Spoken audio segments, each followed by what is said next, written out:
ये सारी चीज़ें तकरीबन 7 चीज़ें हैं, तो ये आपके पास होनी चाहिए। ये देखें जी, यहाँ पे लोगों से ड्राइविंग टेस्ट लिए जा रहे हैं। काफ़ी मेहनत भी की थी, लेकिन फिर भी जो ड्राइविंग लाइसेंस था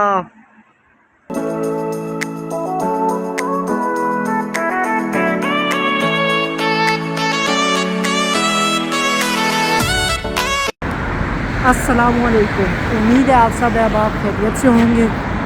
आज जा रहा हूँ ड्राइविंग लाइसेंस के लिए और अभी सुबह के तकरीबन 7:30 बज रहे हैं। वैसे इतना जल्दी तो मैं यूनिवर्सिटी नहीं जाता जितना आज मजबूरी में लाइसेंस बनाने के लिए जा रहा हूँ। तो नाश्ता भी बस बराए नाम किया है, सिर्फ 2 अंडे खाए हैं बग़ैर पराठे के। तो बाकी चीज़ों के बारे में मैं आपको रास्ते में बताता हूँ। देखें जी, पूरा का पूरा मैप जो है ना हमें दिखाया हुआ है कि बस किस रास्ते से जाएगी और आगे किस जगह उतरना है। ये सारा रूट ये काकाओ मैप पे बताया हुआ है। तो तकरीबन 1 घंटा 2 मिनट का फासला है और उसके बाद 12 मिनट की वॉक है। आज ड्राइविंग लर्निंग क्लास है और अब उसका नहीं पता कि उसके लिए रजिस्ट्रेशन होती है या क्या सिलसिला है, लेकिन कल फिर ड्राइविंग टेस्ट होगा रिटर्न, क्योंकि मेरे पास लाइसेंस है पाकिस्तानी।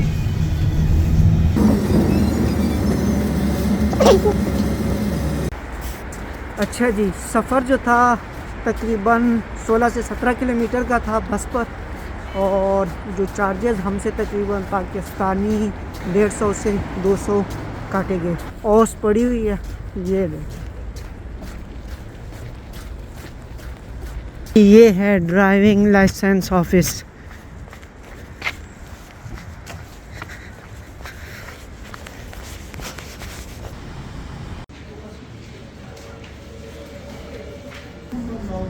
तो जी हम आए थे कि कोई क्लास ले लेंगे, लेकिन अभी पता चला कि अगर आपको लाइसेंस चेंज करवाना पड़ता है तो उसके लिए कोई क्लास की ज़रूरत नहीं होती। तो इस वजह से अब मुझे दोबारा वापस जाना पड़ रहा है और कुछ डॉक्यूमेंट्स उन्होंने लिख के दिए हैं कि ये डॉक्यूमेंट्स प्रिपेयर करने हैं। वो डॉक्यूमेंट्स प्रिपेयर करता हूँ और फिर प्रिपेयर करने के बाद कल ही रिटर्न टेस्ट दे देता हूँ। तो चलें, यहाँ पे थोड़ा सा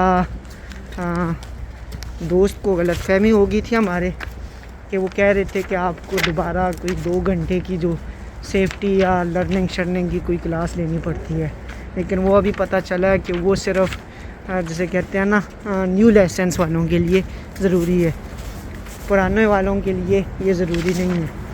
तो अभी जाते हैं वापस, तो इंशाल्लाह कल आपको बाकी चीज़ों के बारे में बताएंगे, लाइसेंस के बारे में।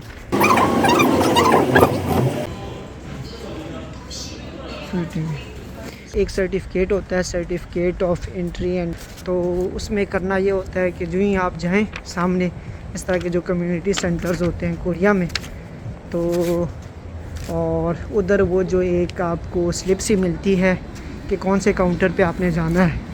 वो जो मशीन आपको एक स्लिप सी देती है या टोकन नंबर जो देती है, उधर सर्टिफिकेट लिखा होता है। बस उस पर क्लिक करें और जिस काउंटर पे वो आपको भेजते हैं उधर पहुंच जाएं। तो उनको जब आप दिखाएंगे उससे पता होता है, बाकी किसी को भी इतना ख़ास इस चीज़ के बारे में नहीं पता होता। जो ही मैंने वो डॉक्यूमेंट दिखाया है कि मुझे ये चाहिए और उसके साथ अपना ARC या जो ID कार्ड होता है कोरिया में वो दिया, तो कहते हैं कि जी पेमेंट कार्ड से मेरे ख्याल में 1000-2000 जितने भी हैं वो उन्होंने काटे हैं। तो 5 मिनट भी नहीं लगे, तो इतनी आसानी से बन गया। लेकिन बस इन्हें जो बात पहुंचाना है ना वो ज़रा मुश्किल होता है। कि डॉक्यूमेंट्स हैं वो भी आपको दिखाता हूँ। मतलब तकरीबन पाकिस्तानी 600 रुपये की। ये देखें जी हमारी वैनिला लाते। तो आज दूसरा दिन है। जिस तरह कल मैंने आपको बताया था कि मैंने अपने डॉक्यूमेंट्स रेडी कर लिए थे और आज मैंने दोबारा जाना है वही लाइसेंस बनवाने के लिए। तो अभी मैं आपको सारी चीज़ें बताता हूँ कि मैंने कौन कौन से डॉक्यूमेंट्स तैयार किए हैं, और अगर आप कोरिया में हैं तो आपने कौन से डॉक्यूमेंट्स तैयार करने हैं। एक तो ये है कि जो ड्राइविंग लाइसेंस है वो आपके पास होना चाहिए, ये एक्सपायर भी नहीं होना चाहिए और मतलब डैमेज भी नहीं होना चाहिए, और वो एम्बेसी से अटेस्ट हुआ होना चाहिए, मतलब उसकी जो फ़ोटोकॉपी है वो मतलूबा मुल्क की जो है ना एम्बेसी से अटेस्ट होना चाहिए। एक और चीज़ कि आपको लाइसेंस है वो अपनी एम्बेसी से अटेस्ट करवाना होता है। तो एम्बेसी की अटेस्टेशन के लिए जो डॉक्यूमेंट्स हैं वो आपको स्क्रीन पे शो हो रहे हैं कि ये डॉक्यूमेंट्स ज़रूरत होते हैं, और इतने अमाउंट तो मैंने भेज दिया था और 1 या 2 दिन बाद उन्होंने भेज दिए थे। तो उसके लिए एनओसी की ज़रूरत नहीं थी, लेकिन एक सिर्फ वेरिफिकेशन वाला था कि पंजाब से मैंने वेरिफिकेशन ऑनलाइन की हुई थी। लाइसेंस के लिए तीसरी चीज़ पासपोर्ट होना चाहिए, और एक और है जो certificate of entry and exit. अच्छा, इसके साथ रजिस्ट्रेशन कार्ड ARC ना, क्यों, और साथ में 3 तस्वीर पासपोर्ट साइज़ वाली। तो ये सारी चीज़ें, और इसके साथ आई चेकअप, और वो सारा आपको उधर ही फिल करना होता है। तो अभी चलते हैं। ये देखें जी, यहाँ पे लोगों से ड्राइविंग टेस्ट लिए जा रहे हैं।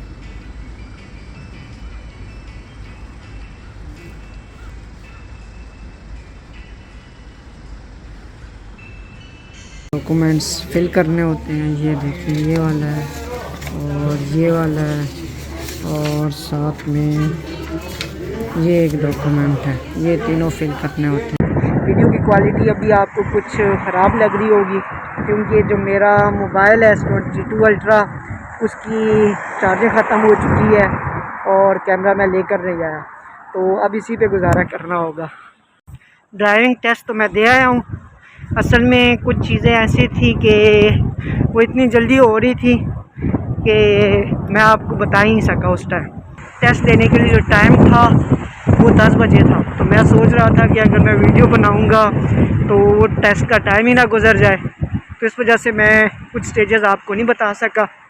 तो पहले उन्होंने डॉक्यूमेंट्स फिल कराए, तकरीबन आधा घंटा तो उसी में लगे रहे। 10-1 हज़ार लिए थे ये दोबारा डॉक्यूमेंट्स के लिए। उसके बाद आई सेट चेक की और उसकी भी तकरीबन 8,000 वो फ़ीस थी। फिर उसके बाद जब वो लेकर आए तो फिर टेस्ट की जो फ़ीस थी वो भी तकरीबन 10-1 हज़ार थी, वो दी।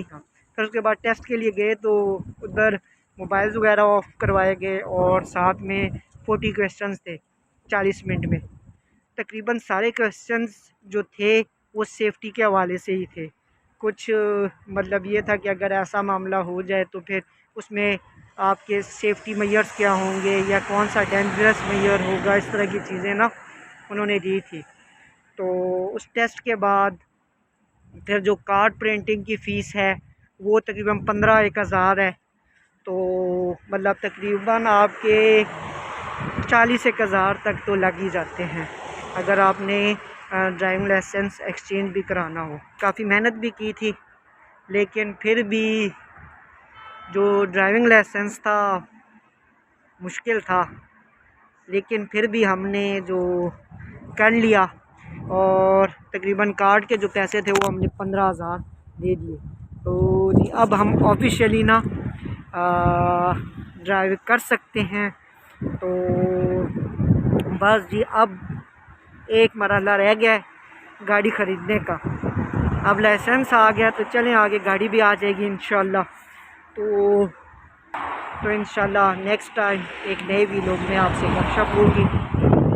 अल्लाह हाफ़िज़।